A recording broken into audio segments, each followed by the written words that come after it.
Good morning, सुप्रभात, केम छो। उम्मीद है आप सब लोग बेहतर होंगे, अपना ध्यान रखे होंगे।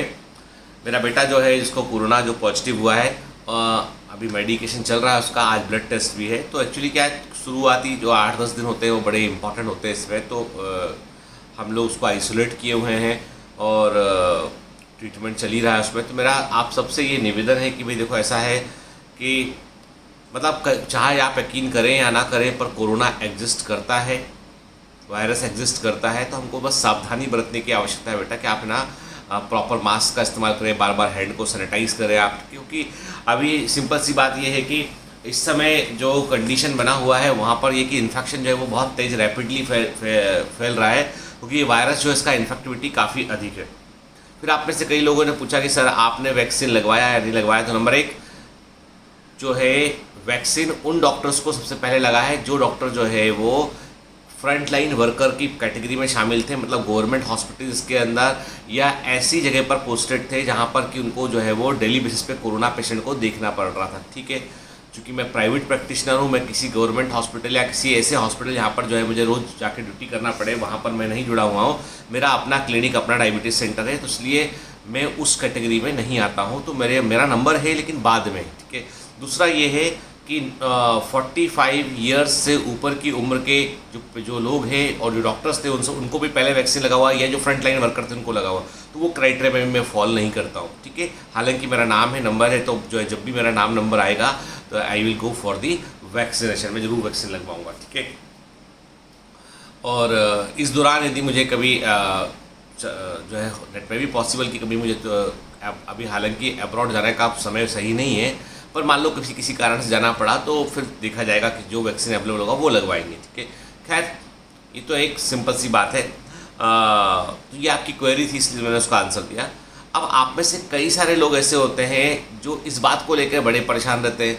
वो मैंने देखा कि स्पेशली यूपी बिहार का जो बेल्ट है, जो मध्य प्रदेश, यूपी बिहार, छत्तीसगढ़, राजस्थान की, भाई इंग्लिश सर जो है वो परेशान करती है। क्योंकि आप देखो जितने भी क्लासेस चल रहे हैं, ऑनलाइन क्लासेस चल रहे हैं, टेस्ट हो रहे हैं, उसमें मैक्सिमम इंग्लिश का इस्तेमाल होता है। ठीक है, एनसीईआरटी की बुक हिंदी में पढ़ने की कोशिश करो तो समझ में ही नहीं आती क्या लिखा हुआ है उसमें। ठीक है, और कई जगह पे तो एनसीईआरटी ने गूगल का हिंदी उठा के चैप दिया है, पूरा वैसा का वैसा लगा दिया है, तो बिल्कुल ट्रांसलेशन का मतलब ही बदल जाता है। इवन एनटीए नीट के डायरेक्टर का जब इंटरव्यू हुआ तो उन्होंने यही बोला कि भाई उनसे पूछा गया कि आप ट्रांसलेशन में कुछ बेहतर करेंगे क्या, क्योंकि लास्ट ईयर भी देखा गया कि जो है कई रीजनल लैंग्वेज, दूसरी रीजनल लैंग्वेज में नीट का पेपर आता है। सपोज कि गुजराती की बात करें, हम उड़िया की बात करें, तो उनमें क्या दिक्कत था, उसमें ट्रांसलेशन जो है बहुत ही गलत था। उसमें क्या मतलब ये कि वो गूगल ट्रांसलेट था केवल। तो इस बार एनटीए ने कहा है कि भैया हम ट्रांसलेशन ठीक कर देंगे आपको। फिर एनटीए से पूछा गया भैया कि पेपर का लेवल टफ पेपर बनेगा कि कैसा पेपर बनेगा, कट ऑफ बहुत ऊपर जा रहा है। तो उन्होंने बोला, उनका डायरेक्टर का बोला था कि टफ पेपर अच्छा पेपर नहीं होता है, पेपर एनसीईआरटी से बनेगा, most of the paper NCERT से बनेगा, लेकिन उसमें भी हम जो है वो क्वेश्चंस का लेवल डिफिकल्टी लेवल अंदर तय कर सकते हैं, पर मेरा मानना है कि टफ पेपर अच्छा पेपर नहीं होता है, ऐसा एनटीए डायरेक्टर का बोलना है। ठीक है, खैर देखो एग्जामिनेशन बॉडी है, इनके बोलने और करने पर आप मत जाइएगा, पेपर जो आपको सामने आएगा बस वही रियलिटी है। ठीक है, अब रही बात कि तो हम में से कई सारे लोग डरते हैं इस बात से कि इंग्लिश। ठीक है, मैं एक किस्सा हमेशा क्लास में सुनाता हूँ कि एक बार 3 लोग जो है वो ट्रिपलिंग कर रहे होते हैं, 3 लोग होते हैं, बाइक पर बैठे होते हैं, जा रहे होते हैं, तो tripling is not allowed legally. तो एक कांस्टेबल उनको चौराहे पर रोक लेता है और बोलता है उनसे कि भाई क्या, कैसे, चलो गाड़ी कागज़ दिखाओ, लाइसेंस दिखाओ, इसका गाड़ी का इंश्योरेंस दिखाओ, व्हीकल के पेपर दिखाओ पूरे। अब आगे वाले लड़के के पास जो बाइक चला था उसको कुछ समझ में नहीं आता कि उसको कि मतलब मैं क्या बोलूँ, क्या करूँ, कागज कहाँ रखे, दोस्त से बाइक मांग कर लाया था। ठीक है, तो थोड़ा पहले घबराता है वो, फिर अचानक से हवलदार से बोलता है, I beg to say that I have been suffering from fever since last night, so I am unable to come to school today, kindly grant me leave and oblige. तो हवलदार बोलता है, नमस्कार, आप बड़े साहब के बेटे हैं क्या? पहले बोल रहा था ना, लेकिन आगे से ट्रिपलिंग मत करना चाहिए। वो लड़का जो उसने 5वीं 6वीं क्लास से एप्लीकेशन लिखता चला था 5th 6th से, वो था जो हिंदी मीडियम के बच्चे वो समझ गए कि सर वो स्कूल में लिख जाते हैं एप्लीकेशन की छुट्टी, प्रिंसिपल से छुट्टी की एप्लीकेशन लिख कर आओ, पेपर में एक हिस्सा होता है। तो वो एप्लीकेशन उठा के सुना दी उसने। हवलदार सोचा कि अंग्रेजी बोल रहा है, बड़े साहब का बेटा, जाने दो उसको। खैर इट्स ए मतलब एक चुटकुला है ये, तो इसको रियलिटी मत समझ लेना, नहीं तो ऐसा करोगे तो पकड़े जाओगे।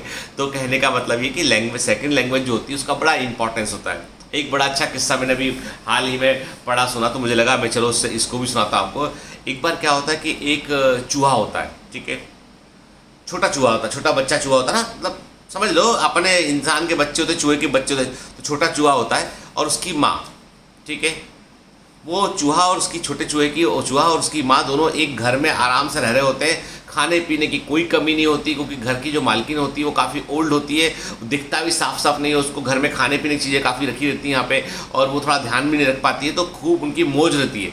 मतलब जो मालकिन खाएगी उसके बाद वो डिनर में मालकिन ने खाया, उसका चूहे का है वो। कई बार तो ऐसा है कि मालकिन के खाने के पहले जो है चूहा अपना भोग लगा के आता है, भैया कि ठीक है हम खा लिए हैं, ठीक है ना। तो मज़े चल रहे थे, लेकिन वो छोटा चूहा बोलता अपनी माँ से कि माँ मतलब मुझे बाहर की दुनिया भी देखनी है। अब देखो मैं जब से पैदा जन्म हुआ मेरा, मैं इसी घर के अंदर, इसी दीवार से उस दीवार, उस दीवार से उस दीवार, और जबकि बाहर कोरोना भी नहीं है, तो कम से कम हमको जो है वो बाहर भी घुमा ले। तो एक दिन उसकी माँ बोलती चलो ठीक है तुमको हम बाहर की दुनिया दिखाते हैं। तो वो चूहे की माँ जो है चूहे को लेके बाहर निकलती है। जब बाहर निकलती है तो देखते हैं, देखो ये इतनी ऊंची बिल्डिंग, वो होटल है, ये वो है करके दिखाती है। इतने में जब चौराहे से वो जा रहे होते हैं माँ बेटे, छोटा चूहा और उसकी माँ, एक बड़ी बिल्ली सामने आती है। बिल्ली को तो लॉटरी लग गई, बिल्ली बोलती वाह छोटा चूहा भी खाऊंगी और उसकी माँ भी खाऊंगी मैं तो अब छोटा चूहा घबराता होता, माँ माँ क्या करे माँ, ये तो खा जाएगी। तो वो चूहे की माँ बोलती है भव भव भव भव। अब वो बिल्ली देखती है कि कहाँ से डॉगी आ गया, ठीक है, और वो बिल्ली वहाँ से भाग जाती है। तो छोटा चूहा बोलता माँ ये कैसे किया। तो उसकी माँ बोलती है that is the importance of having a second language, ठीक है।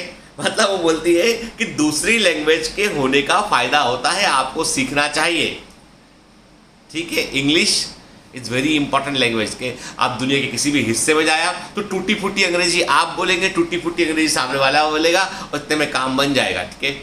चाहे आप टर्की जाएं, चाहे आप जो है अरब जाएं, चाहे आप जो है वो अफगानिस्तान जाएं, कहीं जाए आप, अफगानिस्तान मत जाना अभी कंडीशन ठीक नहीं है, आप कहीं भी दुनिया में जाए तो वहाँ पे आपको यदि इंग्लिश आती है तो आप अपना काम चला सकते हैं, ठीक है। अब आपको हिंदी आती है कि भाई हम तो जो है वो बुंदेलखंड की हिंदी भाषी है कि भैया हम तो नहीं बोलेंगे अंग्रेजी, हम तो भारत देश के झंडा लेके चल रहे हैं, राष्ट्रभाषी बोलेंगे यहाँ जाएंगे। तो फिर क्या सिंपल सी बात है कि रोटी भी नहीं मांग पाओ, मतलब ये भी नहीं पूछ पाओगे कि होटल कहाँ पर है, यहाँ पे क्या खाना है, ठीक, कि भाई लोहपतगामिनी कहाँ से मिलेगी।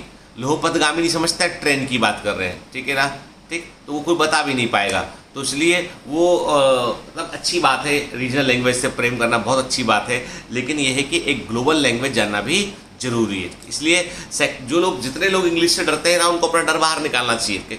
अरे टूटा फूटा बोलिए, गलत सलत बोलिए, बोलिए जरूर, क्या फ़र्क पड़ जाएगा। कोई आदमी गलती निकालेगा, सुधार लेंगे, अगली बार वो गलती नहीं करेंगे।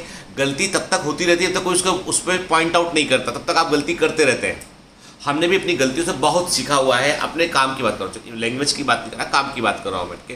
जैसे मैंने तो स्पेनिश भी सीखा हुआ है बैठ के, और मैंने जो है वो टर्किश भी सीखा हुआ, थोड़ा थोड़ा मेरे को आता है सब चीज़ें। तो जो है गलती करते हैं ना जब आप, और आप उसको गलती कोई बतलाता नहीं है ना, तो आप वो गलती बार बार करते हैं। मुझे अच्छे से ध्यान है कि जब बायोमेंटस शुरू हुआ था तो कई बच्चे बोलते थे सर आपका माइक्रोफोन ठीक नहीं है, आपका कैमरे में माइक लगाइए, माइक लगाया। फिर किसी ने बोला सर ये माइक्रोफोन की क्वालिटी ठीक नहीं है, रोड का माइक लगाइए, तो रोड का माइक लगाया, ठीक है। फिर किसी ने कहा सर कैमरे का क्वालिटी थोड़ा सा ठीक नहीं है, कैमरा चेंज कर लीजिए, वो भी चेंज किया।